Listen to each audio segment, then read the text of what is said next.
We ready to do this? Hey, how's everybody doing out there? I'm Jeremy Langlois, coming to you from Houmas House Estate and Gardens, and this is my partner in crime, Mrs. Taylor Francis. Tell all my friends out there hi. Hey, everybody. Now, if you were here a couple months ago, we did our white chocolate bread pudding recipe, and I think we did, what was the other dish we did? Caprese salad. Taylor's been on here a couple times, and but if you're new to the channel or new to our cooking demos, you know, Taylor, just to catch everybody up here, I'm going to talk good about you. Try not to blush too much, all right? But, you know, Taylor, me and you have probably worked side by side more than any other chef I've ever worked with. Taylor started out here at Houmas House when she was 16 years old.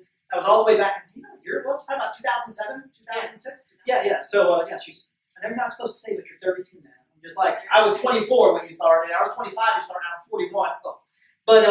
But, you know, Taylor, I love Taylor's story, guys. Just like it's part of the thing I love about this industry. I personally had started off as a dishwasher, fell in love with cooking, and was able to kind of take on this craft and become a chef, and Taylor has followed a similar path. She started out here at Houmas House as a food runner, and then I'd always see her kind of playing with food and cooking little snacks and stuff in the kitchen, and I recognized her talent, and I said, look, whenever we were shorthanded, she would always help us out in the kitchen. And over time, I was like, do you want to work in here? And eventually we moved her into the kitchen. That was years ago. And now, if you've ever come to Houmas House, if you're here for lunch, she runs the lunchtime kitchen. If you've ever had a dessert, she oversees most of our dessert program. So just an extra talent. We love having you, Taylor. I love having you here with us today. So let's go ahead and just get started. So we're in that Mardi Gras season. And although Mardi Gras might be a little bit different this year, we still want to honor it. We still love Mardi Gras. And one thing about being here in Louisiana, like if you've grown up here, it's, you know, one thing you think of when you think of Mardi Gras, you think of king cakes. I mean, from the time I was a kid, just this time of year, it's like a special little treat where you get to eat king cakes every year. And now a lot of chefs and cooks over the last couple of years, it's kind of been this fun trend where people take king cake, the idea of king cake, and kind of play with it. So even their savory king cakes, you know, people right now popular is like a boudin king cake or a crawfish goat cheese king cake, something like that. But another thing that's become popular as well is taking that idea of king cake and infusing it with bread pudding. So we have been doing a king cake bread pudding, the recipe Taylor came up with. That's what we're going to do for y'all today. So we're just going to kind of go ahead and get started and kind of tell you what we're going to do. So what we're going to do first is we've got us a mixing bowl. I'm going to go ahead and put in here 8 eggs. Now always, guys, if you want to start mixing that up 10. And as always, like all of our recipes here at Houmas House, you can find them on our Houmas House website, houmashouse.com. Of course, like all websites, there's little menus. There's one that says resources. If you click that, the little menu will drop down, and it will say recipes. Click that, and that'll get you going. And also, Tay, just so everybody out there knows, me and you were looking at Houmas House, and I got looking at our website and our social media. So if anybody has questions, just leave a comment on this video. If you got a question, if it's live, we'll answer it, try to answer it live, or we'll look at it through the week, so we'll be able to answer it then. So we're adding some, we got our eggs milling. I'm going to add 2 cups of sugar. Get that mixed up in there. And I'm going to add a little bit of milk. And a little bit of, so equal parts milk, equal parts heavy cream. Heavy cream helps add a little bit of richness to the custard, which really gives the bread pudding a great body to it. And so one thing that, because we're taking these flavors of a king cake and flavors of bread pudding and combining them, one thing of it, when you think of like cake, whether it's wedding cake or that great icing that's on the outside of a king cake, is part of the flavors you get from both vanilla and almond. So you'll see we're going to be adding that to both of our things. So we're going to add a little bit of vanilla extract. And then for the custard, we're going to add some amaretto. Taylor makes a killer amaretto chocolate cheesecake.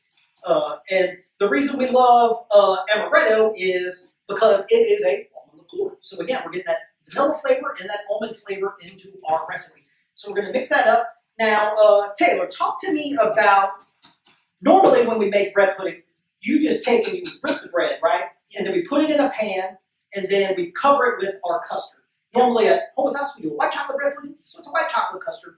But normally we do it, and then one of the keys is what do you really want to do? You really want to soak, right? Yes, soak and have it real juicy so it stands up high. Yeah, so yeah, exactly. So you always want it to look a little loose. So what we're doing is, how we do bread pudding in the restaurant is normally we take a big pan, we throw our bread in it, we cover it with a custard, and we bake off that whole pan. What's really cool about this recipe, guys, is we're making individual bread puddings in ramekins. So It makes it where you get your, you got 10 people, bust out 10 ramekins, follow this recipe, and you'll be good to go. But also what's going to happen is that it cooks just really fast. Whereas normally when we make our bread pudding, how long do we cook it for? About an hour? Hour and 45 And then we chill it.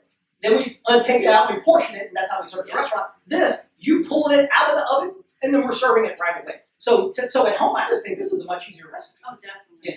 So let's talk about the bread. Now, normally we use French bread, but what we're using today is, I always look at because it's a king cake bread pudding.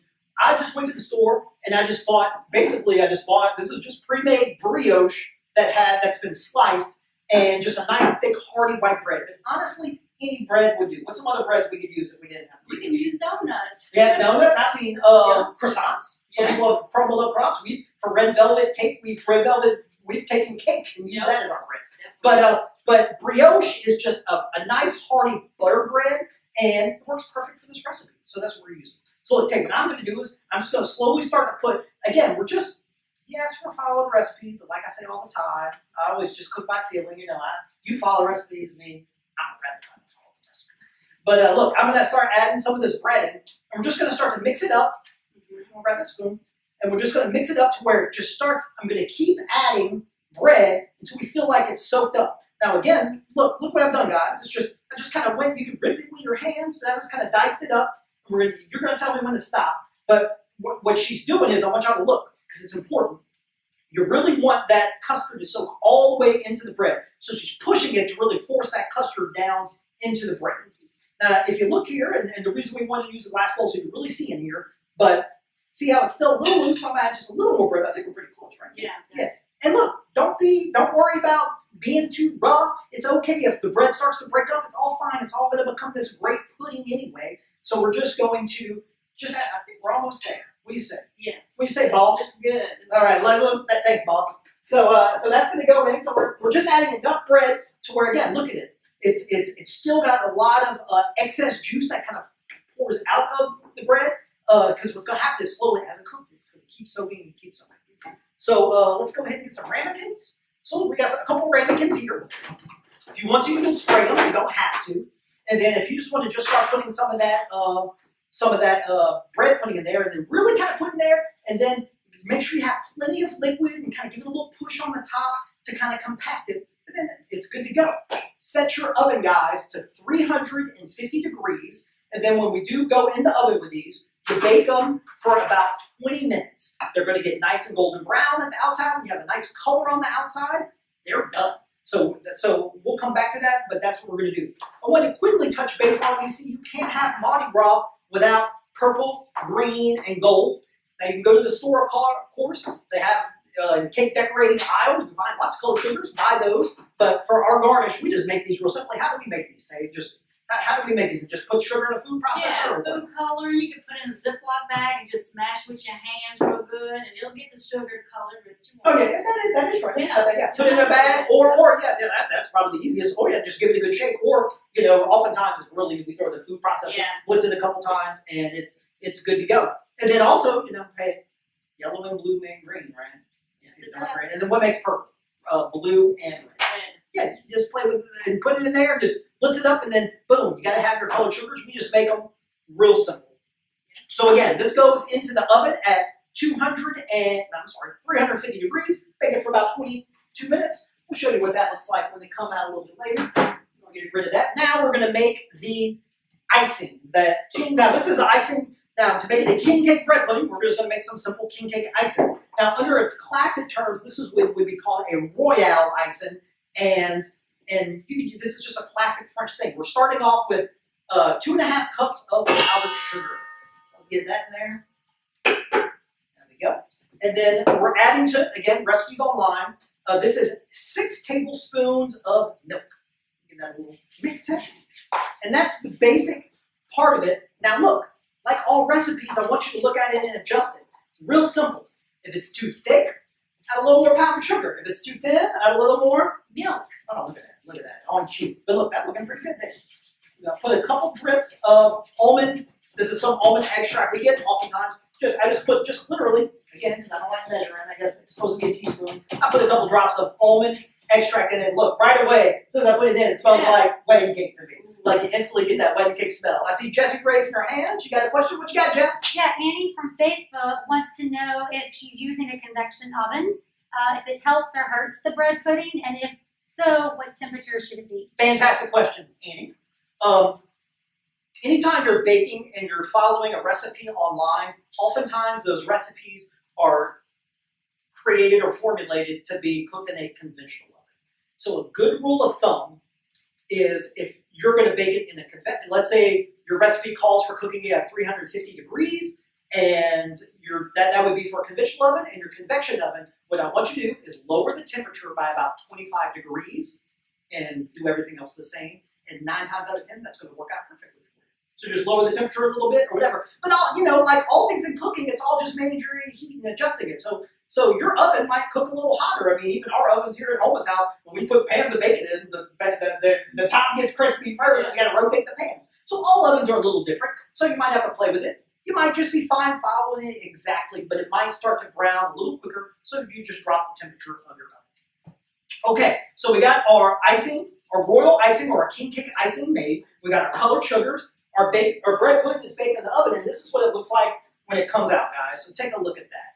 Look how nice that is, and I mean, so what's great about this is it's just hot and ready to go. Yeah. So we're gonna put it. So we're gonna take one. We're gonna put it on a plate. If you want to kind of dress it up with a little bit of icing on top of that too. And look, I don't know about you, Tay. I like a lot of icing on mine. Tay is a sweet tooth, so I know she's gonna be too. And then look, bag up, woman, because putting the colored sugar on it, that's my thing. It's my favorite thing to do. But no, this just makes it so fun. Putting those colors on here. Looks like it's got like freckles all over the top of it, right? You know what I mean? Look how nice that looks. So, there you go. Guys, out there, this is our king cake bread pudding. We're serving this at Houmas house all during Mardi Gras season. Taylor, thank you for being here. Thank you for being just at Houmas house in general. Guys, come check out Taylor's world famous king cake bread pudding. We'll see y'all next week. It's Valentine's, y'all, so we're going to be doing a romantic recipe for 2. You got your Valentine's planned out? Yes, I do. I hope, Ruby, hope you got that planned. I just called him out. Yeah, join us. If you haven't made reservations, go online or check out our Facebook page. We're posting information about Valentine's Day, and we're booking up fast, guys. So make those reservations, and we'll see you next week. Thank y'all so much. Thank you.